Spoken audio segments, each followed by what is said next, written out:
Good day to all of you. First of all, let me thank our three excellent speakers for sharing their inputs to all of you, especially our madam who has dealt very at length on the GST reforms.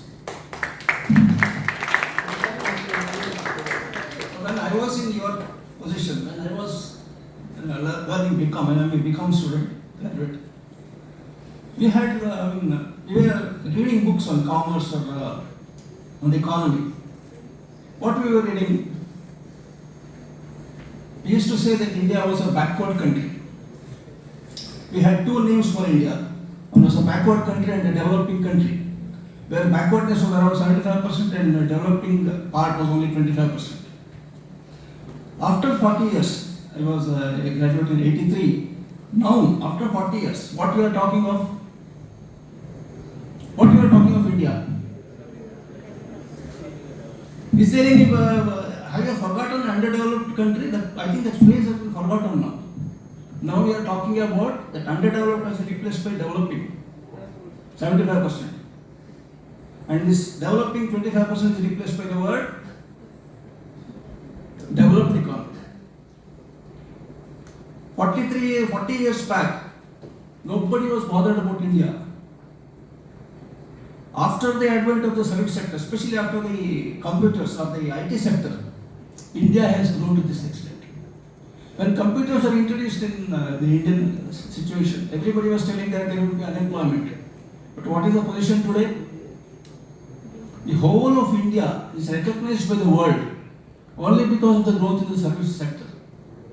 Even today, I don't go into the nitty-gritties of this budget, because if you go through the YouTube, you can find many stories on this, many proposals on this. You can discuss there also.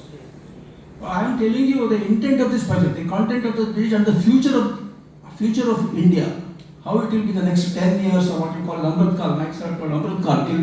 Our aim, earlier our aim was what? 5-year plan. We had 5-year plans. Our aim was just 5 years. And what the politicians used to do, present budgets only for 1 year. Today, what is the change?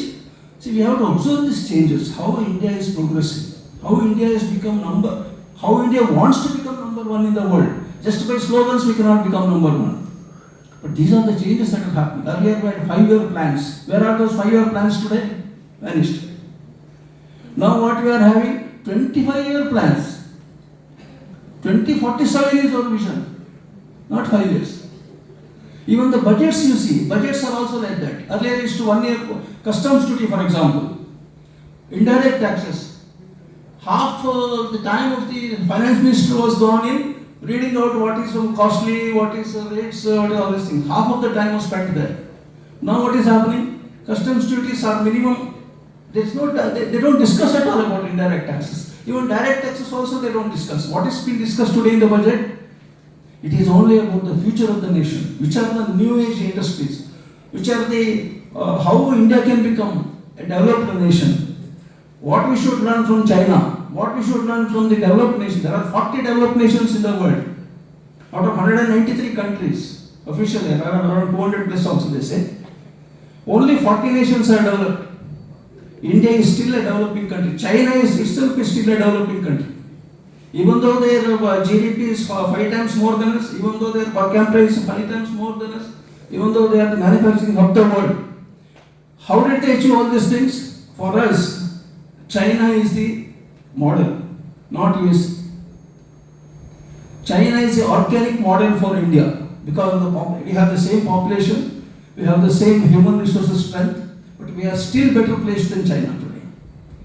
Do you know what is the demographic dividend? Why India can become a developed nation? Why China has become so? The China growth story is just 20-30 years old. We are in the same position today. China is going to lose its position. China and USA both are going to lose the position in the next 2 decades. Only because of the demographic dividend which we enjoy. In the next 2-3 decades, India is going to rule this world. After that, there are no, if you look back any other country in the world, all countries are moving on stagnation. There is no growth. All 1%, 2% growth rate. The world growth rate is 3%. where we are talking about 8% growth rate. So India is, recently there was a survey, only